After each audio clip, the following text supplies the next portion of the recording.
Hello दोस्तों, very very good evening. चलिए, part one में हम लोग ने सीखा था कि जोड़ का नियम में क्या होता है। आज हम सीखने वाले हैं कि गुणा के नियम क्या होता है। तो सबसे पहले हम लोग गुणा के नियम आज हम लोग सीखते हैं। ये सब बेसिक चीज़ है और ये सब जानना बहुत ही ज़रूरी है, तभी हम लोग मैथ में हम लोग कुछ कर सकते हैं, नहीं तो मेरा आंसर अलग अलग इसी कारण हमको आता रहता है। चलिए, आज हम पढ़ते हैं गुणा का नियम।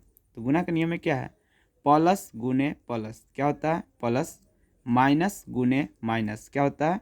प्लस। प्लस गुने माइनस या फिर माइनस गुने प्लस, यानी कहने का मतलब दो रंग का चिन्ह हो और बीच में क्या हो? गुना हो, तो उसका रिजल्ट हमेशा क्या आएगा? माइनस ही आएगा। चलिए, इस पर हम बारी बारी से एग्जाम्पल लेते हैं और समझते हैं ये क्या हुआ। तो पहले है प्लस गुने प्लस क्या होगा? प्लस। और यहाँ पर है, जैसे इसका एग्जाम्पल लेते हैं, जैसे कि 8 और 4 लिए, तो 8 में यह क्या है? प्लस है। और यहाँ पर 4 में अगर कुछ नहीं लिखा है तो यहाँ पर क्या लिखा हुआ है? प्लस लिखा हुआ है। तो प्लस गुने प्लस क्या होगा? प्लस। तो 8 चौक क्या होगा? 32 हो गया। फिर यहाँ पर प्लस है, गुने है, प्लस है, तो प्लस गुने प्लस क्या होता है? प्लस होता है। तो सिंपल सीधा गुना कर दो, प्लस गुने प्लस चिन्ह के साथ किया तो प्लस, और 6 में कितना हो जाएगा? 54। चलिए, माइनस गुने माइनस क्या होता है? प्लस। जैसे माइनस वाला कोई एग्जाम्पल लिए, जैसे -4 गुने -6, तो फिर माइनस गुने माइनस क्या हो जाता है? प्लस, और 4 6 कितना हो जाएगा? 24 हो जाएगा। चलिए, फिर आगे बढ़ते हैं। फिर माइनस गुने माइनस तो क्या होता है? प्लस, और 3 चौक कितना हो जाएगा? 12। चलिए आगे बढ़ते हैं। प्लस गुने माइनस हो या फिर माइनस गुने प्लस हो, यानी दो रंग का चिन्ह हो, बीच में गुना हो, तो उसका रिजल्ट क्या होगा? माइनस ही आएगा। जैसे यहाँ पर एग्जाम्पल लेते हैं सी नंबर का, एक है प्लस में, एक है माइनस में, और बीच में क्या है? गुना का चिन्ह है। तो प्लस गुने माइनस क्या होगा? माइनस, और अंक से अंक गुना करेंगे तो 4 छः कितना हो जाएगा? 24। फिर यहाँ पर देखो, प्लस गुने माइनस क्या हो जाएगा? माइनस, और अंक से गुना करेंगे तो 36 कितना हो जाएगा? 18 हो जाएगा। इसी तरह आप डी का एग्जाम्पल लेते हैं, पहले माइनस वाला फिर प्लस वाला। तो माइनस गुने प्लस क्या होगा? माइनस, और 5 चौका कितना हो जाएगा? 20। फिर माइनस गुने प्लस क्या हो जाएगा? माइनस, और 36 कितना हो जाएगा? 18। चलिए, यहाँ पर ये समझते हैं कि आखिर ये क्या है। अगर कोई निगेटिव संख्या पर पावर अगर सम संख्या हो, या फिर निगेटिव संख्या पर पावर अगर विषम संख्या हो। अब सम संख्या पता है, वैसी संख्या जो 2 से पूरी पूरी विभाजित हो वो सम संख्या कहलाता है, और वैसी संख्या जो 2 से पूरी पूरी विभाजित नहीं हो वो क्या कहलाता है? विषम संख्या। तो अगर कोई निगेटिव संख्या पर अगर पावर सम संख्या हो, अगर कोई निगेटिव संख्या पर पावर विषम संख्या हो, तो हम लोग जानते हैं कि पावर जितना होता है उतना बार उसको गुना में लिखा जाता है। अगर -3 पर पावर अगर 2 है तो -3 को कितना बार गुना में लिखेंगे? 2 बार। अगर -3 पर पावर 3 है तो उसको गुना में कितना बार लिखेंगे? 3 बार। चलिए, तो -3 को 2 बार लिख दिए, तो माइनस गुने माइनस क्या बताए थे कि माइनस गुने माइनस क्या होता है? प्लस, और 3 तिहाई क्या हो जाएगा? 9। यहाँ पर देखते हैं -3 पावर 3 है तो 3 बार लिख दिए गुना में। तो पहले चिन्ह में चिन्ह से गुना करते हैं, तो माइनस गुने माइनस क्या होता है? प्लस। अब प्लस गुने माइनस क्या होगा? माइनस। अब अंक संग गुना कर दो, 3 तिहाई 9 9 30 27, तो यहाँ पर माइनस आता है।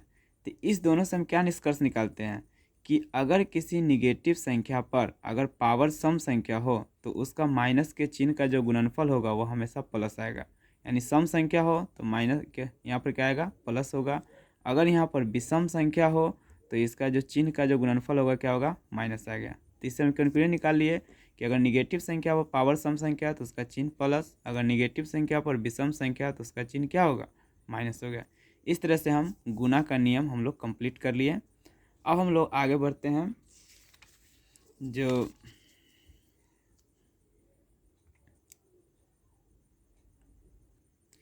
अब हम लोग एक और ही मतलब कि बेसिक चीज़ पढ़ना है, टेस्ट ऑफ डिजिबिलिटी, यानी भाज्यता का नियम। ये जानना बहुत ही ज़रूरी है, क्योंकि ये चीज़ अगर हम पढ़ लेते हैं तो किसी संख्या को देखते ही हम बता सकते हैं कि ये संख्या इससे यह डिविजिबल होगा कि नहीं होगा। ये सीख जाने से हमको मैथ में क्या होता है? स्पीड बढ़ जाता है। किसी संख्या को हम देखते ही क्या बोल सकते हैं कि यह संख्या इससे विभाजित होगा कि नहीं होगा। चलो, इसको हम समझते हैं कि क्या लिखा हुआ है। पहला लिखा हुआ है रूल ऑफ दो, यानी दो का नियम। दो का नियम क्या कहता है कि अगर किसी संख्या के अंत में सम संख्या हो या जीरो हो तो वह पूरी संख्या किससे विभाजित हो? 2 से विभाजित हो। लास्ट में खाली देखना है क्या होना चाहिए? सम संख्या, और नहीं तो क्या होना चाहिए? जीरो। तो देखो, तो जैसे कि 48 है, 48 के लास्ट में क्या है? 8 है। 8 क्या है? सम संख्या। तो ये पूरी संख्या 48 जो है वह 2 से विभाजित हो गया। देखते ही नहीं बता दिए। लास्ट में क्या है, जीरो। और क्या बोले हैं, जीरो भी हो तो बस दो से पूरी पूरी क्या होगा, विभाजित होगा। फिर लास्ट में जीरो है तो ये दो से क्या होगा, विभाजित होगा। लास्ट वाला देखना है क्या है, 6 है, तो ये पूरी संख्या क्या होगा, 2 से विभाजित होगा। चलिए अब 2 का रूल पढ़ लिए, अब हम पढ़ते हैं रूल ऑफ 5, 5 का नियम। जैसा 2 का नियम था वैसा ही 5 का नियम है, इसमें थोड़ा सा चेंज है कि अगर किसी संख्या के अंत में क्या हो, 5 हो या फिर 0 हो तो वह पूरी संख्या क्या कितना से विभाजित होगा, 5 से विभाजित होगा। जैसे कि लास्ट में देखना है, लास्ट में क्या क्या होना चाहिए, 5 होना चाहिए, और नहीं तो क्या होना चाहिए, 0 होना चाहिए। तो वह पूरी संख्या क्या होगा, वह 5 से विभाजित होगा। जैसे देखो यहाँ पर लिखा हुआ है 485, तो लास्ट का देखना है, लास्ट में क्या है, 5 है, तो यह संख्या 5 से क्या होगा, विभाजित होगा। लास्ट में क्या है, 0 है, तो यह क्या है, इस नियम में लिखा है कि 0 होगा तो वह 5 से विभाजित होगा। 5 है तो 5, ये भी संख्या पूरा क्या होगा, 5 से विभाजित होगा। एक हम चेक करके बता दिए, जैसे कि 5 से 945 में अगर भाग देते हैं, पूरा 189 बार में यह कट जाता है, लास्ट में क्या आ जाता है, 0 आ जाता है। जैसे ही शेषफल 0 आ गया यानी कि वो संख्या पूरी पूरी कट गया। ठीक है, तो इस तरह से ये हम चेक भी कर सकते हैं। अब है रूल ऑफ 4। क्या है, रूल ऑफ 4। रूल ऑफ 4 क्या है, हम लोग थोड़ा समझते हैं कि अगर किसी संख्या के अंतिम 2 अंक 4 से विभाजित हो या अंत में डबल जीरो हो, डबल जीरो का मतलब 2 जीरो हो, तो वह पूरी संख्या किससे विभाजित होगा, 4 से विभाजित होगा। जैसे कि यह इतना बड़ा संख्या है, इसके लास्ट का 2 अंक देखना है, लास्ट के 2 अंक है 64, 64 को 4 काट देता है, 16 चौका 64 नहीं हो गया, 4 एक 4 और 2 बच गया, 2 पर 4 24 और 4 4 24, यानी 16 से पूरा पूरा कट गया, यानी कि यह पूरी संख्या क्या होगा, 4 से विभाजित हो गया। इसके लास्ट में देख रहे हैं 2 जीरो है, और यहाँ लिखाया भी है कि अगर डबल जीरो हो तो पूरी संख्या क्या होगा, 4 से विभाजित होगा। आप देखते हैं रूल ऑफ 8। तो रूल ऑफ 8 कुछ नहीं है, जैसे अगर किसी संख्या के अंतिम 3 अंक कितना से विभाजित हो, 8 से विभाजित हो, तो वह पूरी संख्या कितना से विभाजित हो, 8 से विभाजित हो, और अंत में क्या हो, 0, 3 गो जीरो हो, तो पूरी संख्या किससे विभाजित होगा, 8 से।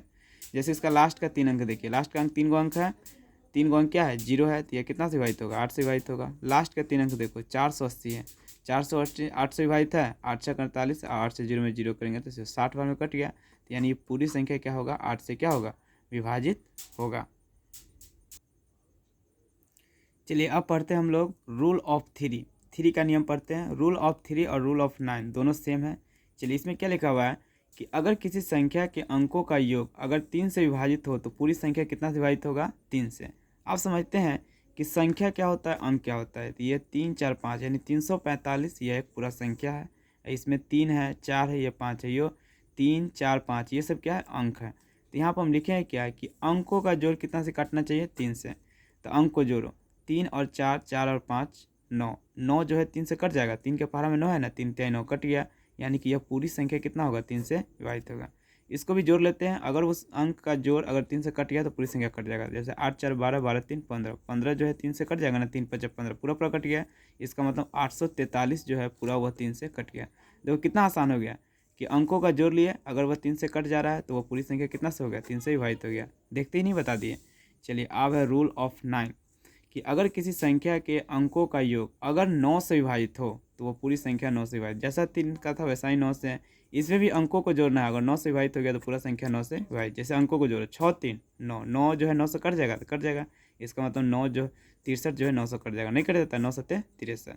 अब इतना बड़ा संख्या है, ये 9 से कटेगा कि नहीं, इसको पता करने के लिए अंक को जोड़ो, 5 4 9, 9 1 10, 10 8 18, 18 जो है 9 से कट जाता है ना, 9 का 9 के टेबल में है ना 18, 9 का 9 दूना 18, 2 से पूरा पूरा कट गया। इसका मतलब पूरा संख्या जो है वो 9 से क्या हो जाएगा, विभाजित हो गया।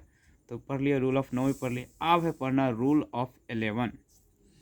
ये है बहुत इंपॉर्टेंट है कि अगर किसी संख्या के एकांतर अंकों का योग का घटाव अगर 0 या 11 का टेबल आए तो वह पूरी संख्या 11 से विभाजित होगा। क्या बोले हैं, एकांतर। एकांतर का मतलब होता है एक का अंतर, यानी एक छोड़ छोड़ के, जैसे 1 2 1 है ना, तो 1 के बाद ये 2 को छोड़ दो फिर 1, ये एक क्या होगा, एकांतर हो गया। तो इसमें वही लिखे है, एकांतर के अंकों का योग का घटाव यानी उसको घटाने पर अगर कितना है, 0 या फिर 11 का टेबल आए, यानी 11 का पहाड़ा है, तो वो पूरी संख्या कितना विभाजित हो, 11 से। जैसे कि एकांतर में जोड़ो, एक ये 1 है, उसके बाद 2 छोड़ दो फिर 1 जोड़ो, तो 1 1 कितना हो गया, 2।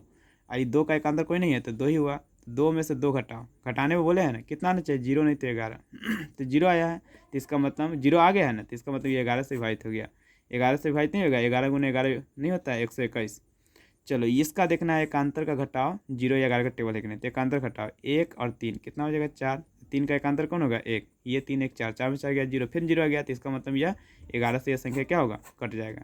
फिर इसका देखते हैं, तो इसका एकांतर कौन है 9 है, तो 9 9 18, इसका एकांतर क्या है 4 3 7, 18 में 7 गया तो 11, तो 11 का पहाड़ आ गया ना, 0 आना चाहिए, नहीं तो 11 का पहाड़, तो वो पूरी संख्या विभाजित है, ये पूरी संख्या भी क्या होगा 11 से क्या हो जाएगा विभाजित हो गया।